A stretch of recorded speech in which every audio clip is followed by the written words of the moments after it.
আজকে যে রেসিপিটা বানাতে চলেছি একদম নতুন আমার চ্যানেলে। তো এটা বাচ্চাদের জন্য 1.5 বছর 2 বছর বাচ্চাদের জন্য কিন্তু খুবই উপকারী। আমরা তো আর মোটা চাল দিয়ে খিচুড়ি ওদেরকে খাওয়াতে পারবো না, তার জন্য এটা কিন্তু বেস্ট। তো চলো আমি শুরু করি। এখানে নিয়েছি ডিংলে, কটা পটল, মানে আপনারা নিজের পছন্দ মতো সবজি নিয়ে নেবেন। তো আমি নিজের পছন্দ মতো কেটে নিয়েছি পেঁয়াজ, টমেটো, কটাখানি পটল আর ডিংলে। এবার ওটা সর্ষের তেলে ভালো করে ভেজে নেব। তারপর এখানে আমি যে চাল ইউজ করছি সেটা হচ্ছে দালিয়া চাল। বাজারে কিন্তু খুবই অ্যাভেলেবেল, আপনারা পেয়ে যাবেন।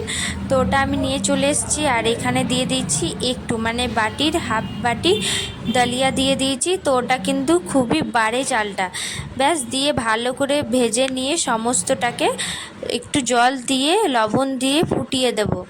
দেখতেই পাচ্ছ ফুটে আসছে। তো এটা আমি বারবার করে দেখছি যে চালটা সেদ্ধ হলো কি না।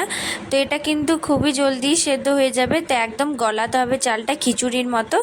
1.5 বছর 2 বছর বাচ্চাদেরকে কিন্তু এইভাবে রান্না করে অবশ্যই খাওয়াও, ওদের পেটটাও ভরবে আর শরীরটাও ভালো থাকবে, হেলদি থাকবে। তো খিচুড়িতে এমনিতেও ভালো বাচ্চাদের জন্য।